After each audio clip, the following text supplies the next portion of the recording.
Hi, friends. Hi, Scorpio friends. Sondra from For Your Chi. This is your September reading of 2024. Thanks for being here. This is the usual thing here. First six houses on YouTube. The remainder of the readings, houses 7 through 12, will be on Patreon. The link is below. I'm also going to put a booking link for those of you that want a reading with me. I'm excited about this reading, and for Scorpios, I usually don't get excited about September readings because the majority of the month we have planets in weird areas, and then we go into Libra season, and that's not really great for Scorpios because of the degree difference between Scorpio and Libra. However, um, I'm very happy to see the pairing this month with the tarot and the oracle message.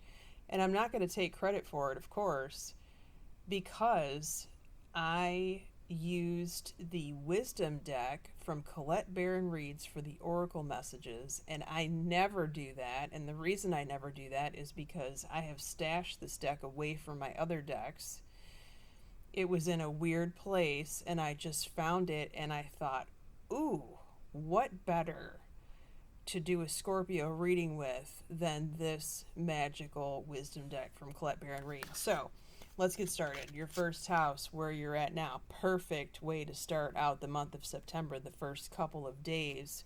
I would say the first 72 hours of September. You have intuition, which means you are super duper psychic, more so than usual. It's on, the gift is on steroids the first couple of days of September. And as if that weren't enough, do you see what I mean by this pairing? The Hawk Prince actually means spirit communication and paying attention, along with the number 11.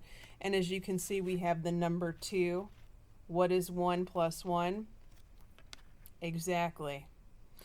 Do you see the parallel here? So for some of you, this is going to be nighttime dreams. I would advise to take a journal and write down your dreams, but also pay attention to any gut feelings you get. Also, pay very close attention to the messages that you get from animals that come to visit you in the first couple of days of September. And also repetitive numbers. That's going to be a thing. And if it's already a thing, it's going to be even more so, or it's going to be like really in your face to where you cannot brush it off anymore, the messages and the numbers.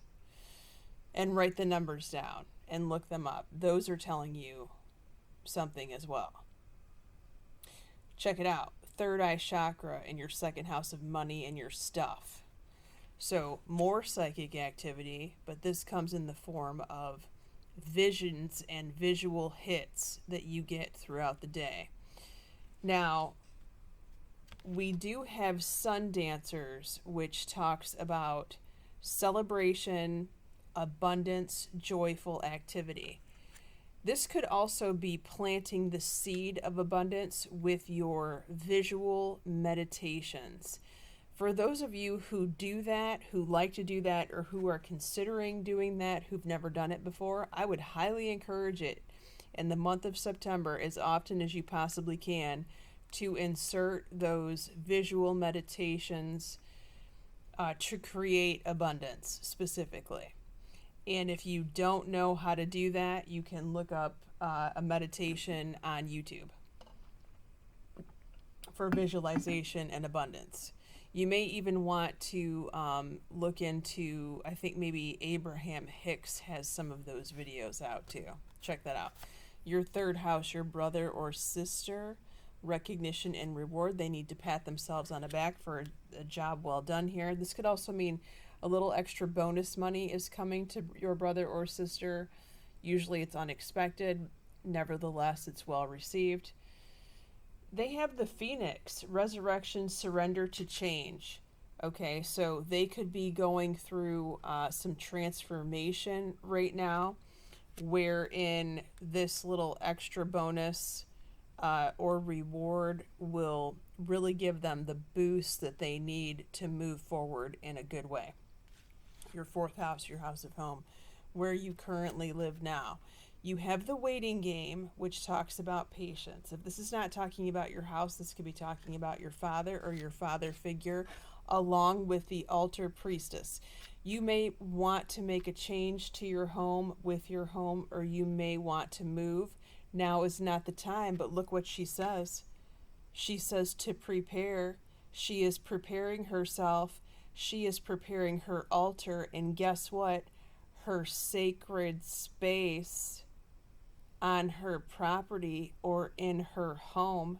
Do you see what I'm saying?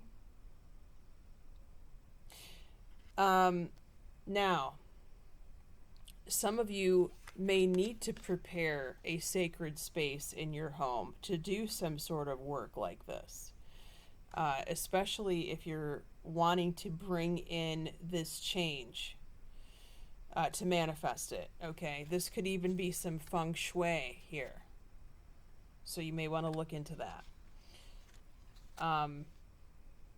Not time to make the changes, but time to prepare for them. Okay. Or your father could be preparing for them. Okay, another parallel here. Get this.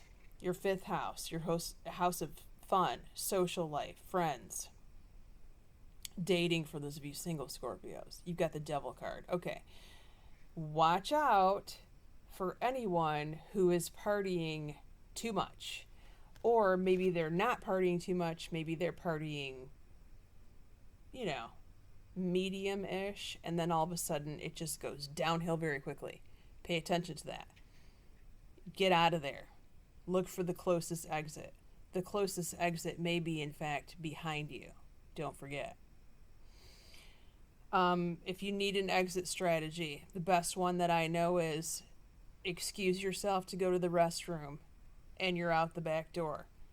Call a taxi cab if you need it. Call an Uber. Call a friend to come pick you up if you need a ride. Better yet, make sure you have a backup ride to get out of that situation if you need one. But look at this.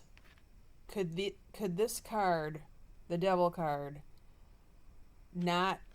could we have any other parallel with these two decks is what I'm saying. The Metal King, discipline, armor, boundaries. The Scorpio is not going to put up with these kind of shenanigans, nor should they.